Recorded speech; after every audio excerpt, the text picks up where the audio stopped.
রুটি ভাত সবের সাথেই করতে পারো। আজকে যে সবজির তরকারিটা আমি বানিয়েছি রুটির সাথে দিয়ে দিয়েছি, খুব সুন্দর খেতে।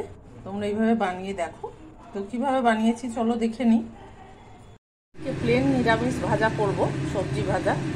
তার জন্য আমি পাত্র বসিয়ে নিয়েছি, গরম হয়ে গেলে সর্ষের তেল দিয়ে দেবো।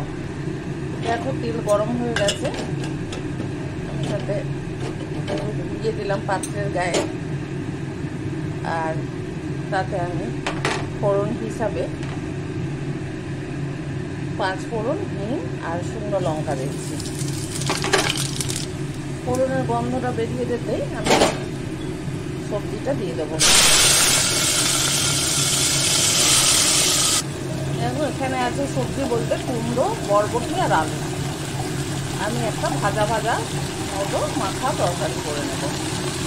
সবজিটা দিয়ে আমি ঢেকে দিলাম যাতে ভাজার গন্ধটা ভেতরে ঢুকে যায়। ঢাকটা খুলে কয়েকটা কাঁচা লঙ্কাও দিয়ে দিলাম। এবার হাঁড়িটাকে ধরে ধরে পাত্রটাকে ধরিয়ে ধরে দুদিকে দুটো কাপড় দিয়ে এইভাবে ঘুরিয়ে দেবো সবজিটা, তাতে সবজিটা আস্তে আস্তে বসে যাবে বা কমে যাবে। নিরামিষ হলেও আমি একটু রসুন বাটা দিয়ে দিলাম টেস্টের জন্য। নিয়ে আবার এইভাবে আমি ঘুরিয়ে দেবো দু হাতে কাপড় ধরে। দেখো আমি কিন্তু এখনও কোনো নুন হলুদ দিলাম না। আবার আমি কাপড় ধরে ধরে মাঝে দুবার উল্টিয়ে দিয়েছি, দুদিকে কাপড় ধরে সবজিটা উল্টিয়ে দিয়েছি। এবার আমি এই 10-15 বাদে আমি একটু হলুদ দিলাম, দেবো নুন কিন্তু দিইনি।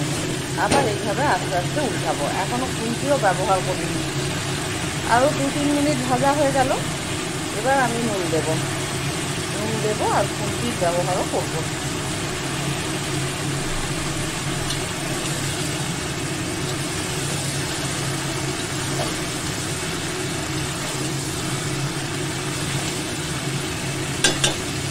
লুচি, পরোটা, লুচি আর সাদা ভাতের তো তরকারি, এটা অমৃত। খেয়ে দেখবে, এইভাবে বানিয়ে করো, দারুণ সুন্দর লাগে। আর ঢাকনাটা দিয়ে দিয়ে রাখলে টাইমও বেশি লাগে না, আর সবজিটা খুব ভালো সেদ্ধ হয়। আমি কিন্তু কোনো রকম লাল লঙ্কা আর জিরে ধনে কিচ্ছু ব্যবহার করিনি। আবার ঢাকা দিয়ে দিলাম। আঁচ কমানো চলবে না, আঁচ বাড়ানোই আছে। ঢাকনাটা খুলে আবার আমি বেড়ে দেবো। এটা আর দেবার কিছু নেই। এইটু হিং দিয়েছি, সেইটু আমি গরম মশলা ব্যবহার করব না, কিন্তু তোমরা চাইলে গরম মশলা দিতে পারো।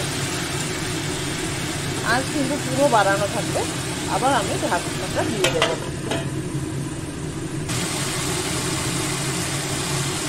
আবার আমি কাপড় ধরে দুবার দিয়ে দিলাম সবজিটাকে। খুন্তিটা দিচ্ছি না, পাশে ঢেকে যায়, তাই দেখো এইভাবে ঘুরিয়ে দেবো। আমি এই পর্যায়ে একটু চিনি দিলাম। বেগুন থাকলে হয়তো চিনি দিতে হতো না, কিন্তু যেহেতু বেগুন নেই তাই চিনিটা একটু করে কুমড়ো আছে দিতে হচ্ছে। এখন নেড়ে দিলাম, ভালো করে ভাজা ভাজা করে নিচ্ছি। চিনিটাকেও মাখিয়ে নিলাম। এবার দেবো একটু ঘি নামাবার আগে। ঘিটাই হচ্ছে এর স্বাদের শেষ সংস্কার, শেষ সংযোজন হিসেবে যে ঘি দিলাম, ঘি দিয়ে একটু নাড়িয়ে দিলাম।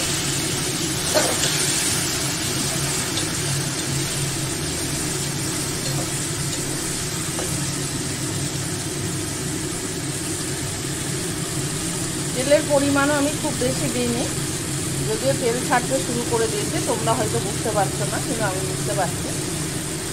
কুমড়োটা একটু ঘেঁটেই আছে। কুমড়ো দিয়ে বরবটি ভাজা দারুণ খেতে লাগে। এর সাথে বেগুনও দেওয়া যেত, কিন্তু আমি আর বেগুন দিইনি। এইভাবে বানিয়ে দেখো, দেখো সেদ্ধ হয়েছে কিনা দেখুন। একটা আলু খুব সুন্দর সেদ্ধ হয়ে গেছে। কুমড়ো তো দেখতে পাচ্ছ হয়ে গেছে।